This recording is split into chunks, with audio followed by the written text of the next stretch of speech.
Learn English through stories B9. Adapted and modified by Kulwant Singh Sandhu. Contents: 1. Belle the cat. 2. Yellow sweet corn and green peas. 3. Robert the Bruce. 4. Hector the snail. 5. Picture dictionary page. 1. Belle the cat. There was a grocery shop in a town. Plenty of mice lived in that grocery shop. Food was in plenty for them. They ate everything and damaged all the bags. They also wasted the bread, biscuits and fruits of the shop. Sohan Lal, the grocer, got really worried. So he thought, I should buy a cat and let it stay at the grocery shop, only then I can save my things. He bought a nice, big fat cat. His name was Big Tom. He let him stay there. The cat had a nice time hunting the mice and killing them. Sohan Lal was also very happy because he was saving a lot of money. His wife and children were also very happy because Sohan Lal took home laddus and veggie burgers every Friday and Sunday. The only unhappy were the mice. The mice could not move freely now. They were afraid that any time the cat would eat them up. The mice wanted to do something. They held a meeting and all of them squeaked, "We must get rid of the cat. Can someone give a suggestion?" All the mice sat and thought very seriously. A smart-looking mouse stood up and said, "The cat moves quietly. That is the problem. If we can tie a bell around his neck, then things will be fine. We will eat and play when he is away. As soon as we hear the bell, we run and hide." They all clapped with their paws. Even the smart-looking mouse was clapping and laughing at his own suggestion. They all were singing, "We can do it. We can trick the cat." When they all calmed down, the old mouse slowly stood up and said, "Well done, Smarty, to come up with a suggestion like that. Please answer one question. Who would tie the bell?" After some moments, there was no one there to answer this question. They all went to their hiding place and packed up their things and left the shop. Moral: empty solutions are of no worth. 2. Yellow sweet corn and green peas. Brian sat down for dinner. He sat down in the chair. He sat down at the table. He looked at his red plate. He looked at his silver fork and knife. He looked at his silver spoon. His dad said, "Pass me your plate, Brian." His dad put a piece of roast chicken on the plate. His dad put yellow sweet corn on the plate. His dad put green peas on the plate. He put some rice on the plate. Dad asked Brian, "Shall I pour some gravy?" "No, thanks, Dad, I do it myself," said Brian. Dad gave the plate back to Brian. "This looks delicious," Brian said. "It is delicious," his dad said. Brian poured some gravy on the piece of roast chicken. The food was really delicious. Brian enjoyed every bit of it. Brian put the empty plate in the kitchen sink and said, "Dad, I do the washing up. You can watch a football match or the cricket." Brian washed all the dishes and cleaned the kitchen surface. Then he sat at the table and wondered why sweet corn was yellow. He wondered why peas were green. He wondered if there were yellow peas and green corn. Brian wondered, would they taste the same and delicious? 3. Robert the Bruce. Many years ago there lived a king of Scotland and his name was Robert the Bruce. If a first name is Robert and a last name is Bruce, you might think his name would be Robert Bruce. Yet this king's name was Robert the Bruce. And that is how names were said in Scotland back in those days. Robert the Bruce was a brave and wise king. He had to be brave and wise because his country was at war with England. England was a much bigger country than Scotland and had a much bigger army. Robert the Bruce led his small army of Scotland against England 6 times. And 6 times they had lost.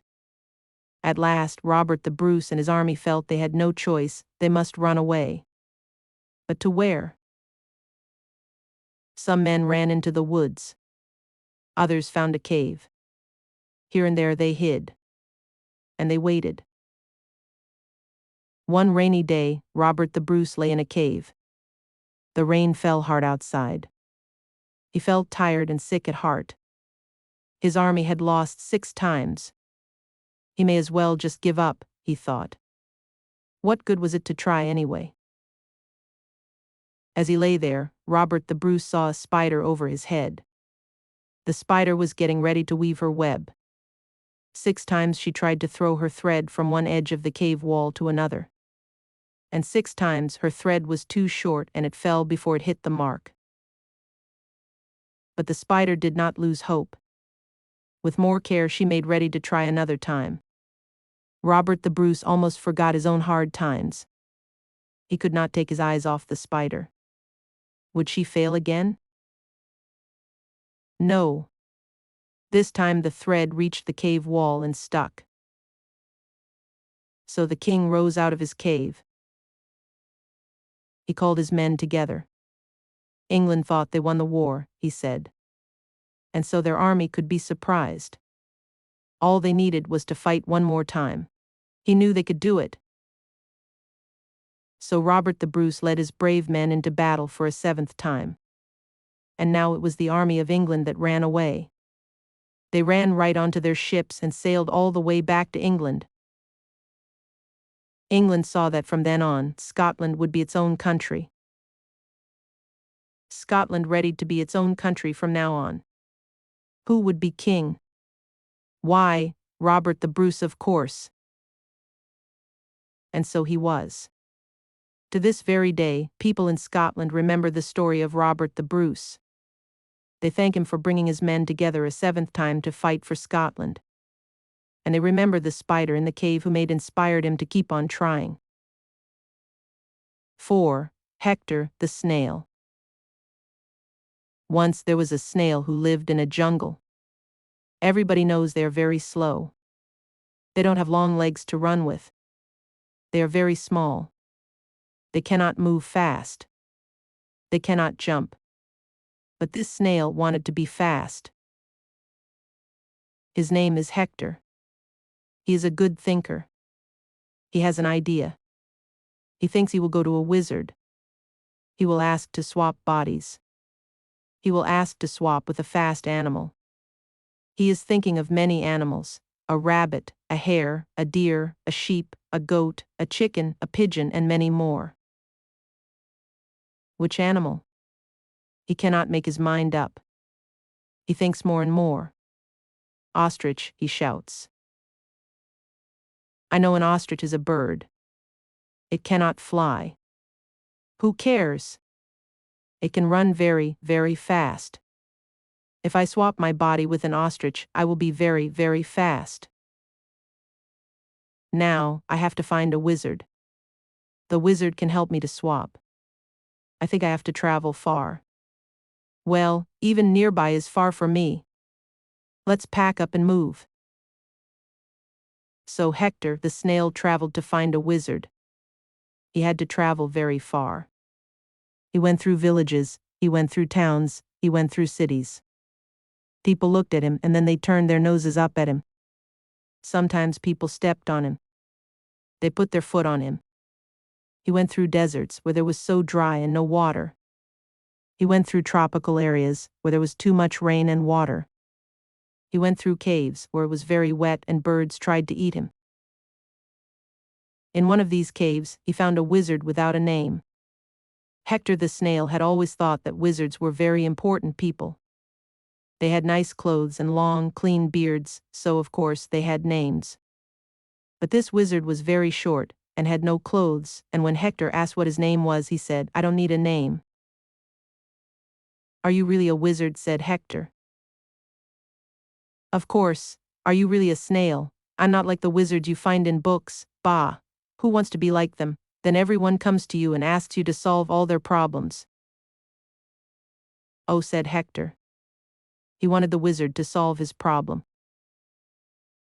Oh, go on, tell me what it is, said the wizard. I like snails more than people, so I might solve your problem, if I feel like it. So Hector explained his problem. Huh, said the wizard. Well, that's new, but there's just one small problem. I can only swap you with another animal if that animal wants to swap bodies. Really? Yes, I'm a good wizard. See, if I swapped your body with an ostrich, I don't think that ostrich would be very happy, and you're not going to find any ostrich who wants to swap bodies with a snail, I think. Anyway, you don't know how to move like an ostrich. You would look very stupid. Oh, said Hector. Oh dear, said the wizard. Am I really getting sad because of a snail? Look, I can help you in another way. I don't think you can, said Hector. All I really want is to be fast. Well, yes, I can't make you fast, said the wizard. But why don't you just ride on an ostrich's back? It'll be easier to find an ostrich who will let you ride on their back than an ostrich who will let you swap bodies with them. What a good idea, said Hector. Thank you, Mr. Wizard. Please, call me Bartholomew. I do have a name, actually. I just don't like telling most people. So Hector went to find a friendly ostrich so that he could ride on its back. But the ostriches lived in hot places, and they had never seen a snail before. They thought he was a horrible thing, and when he asked if he could ride on their back, they tried to eat him. Hector was afraid because he thought the ostriches might take his house off his back, so he ran away. Finally, Hector found a farm with many horses on it. He stopped to take a drink of water, but the horses were not happy. Hey, that's our water, they said. Go away, you horrible snail. He's not a problem, said one of the horses. Look, he's so small and thirsty, let him drink. So the other horses left and Hector talked to the nice horse. I'm Chestnut, said the horse. We don't have a lot of snails around here, are you new? Yes, said the snail. But I probably won't stay long. I left home looking for a wizard because I wanted to swap bodies with a faster animal, but I couldn't do that, so I tried to ride on an ostrich's back, but they didn't want that, so now I'm here, and the other horses don't like me either. If you want to ride on an animal's back, said the horse, then ride on mine. Oh, said Hector. If it's okay, I would love to, but you probably have humans who want to ride you as well. I couldn't ride your back very often. I hate the humans, said Chestnut. Children, I can never run fast when they're on my back because they get afraid and some of them kick me. Kick you? But you're so beautiful. I know, said Chestnut. I'll tell you what, if you can find a way to free me, then you can ride on my back for the rest of your life. So Chestnut and Hector thought, and Hector had an idea. In the night, Hector ran all over Chestnut's body. Actually, it took him a very long time. Chestnut laughed because it felt very strange to have the snail move all over his body. In the morning, the horse looked different. He had snail trails all over him. When the humans saw him, they were very surprised. Oh no, is he sick? Asked one of the girls. Chestnut coughed and lay down on the ground. We'll have to take him to the doctor, said a human man. So they took Chestnut out, and when the humans weren't looking, he ran. Hector was on his back, and they ran far away from the farm. Because Hector had traveled this way before, he knew where to go. He took Chestnut to a forest where the humans would never find them. Oh, I'm free, said Chestnut. That was so much fun, said Hector. You were so fast. I felt like I was flying. And so from that day on, Hector and Chestnut were best friends. Every day, Chestnut went for a run with Hector on his back. When the humans tried to take Chestnut back to the farm, Hector made clever plans to stop them, so the horse was always free. They lived happily ever after. 5. Picture dictionary page.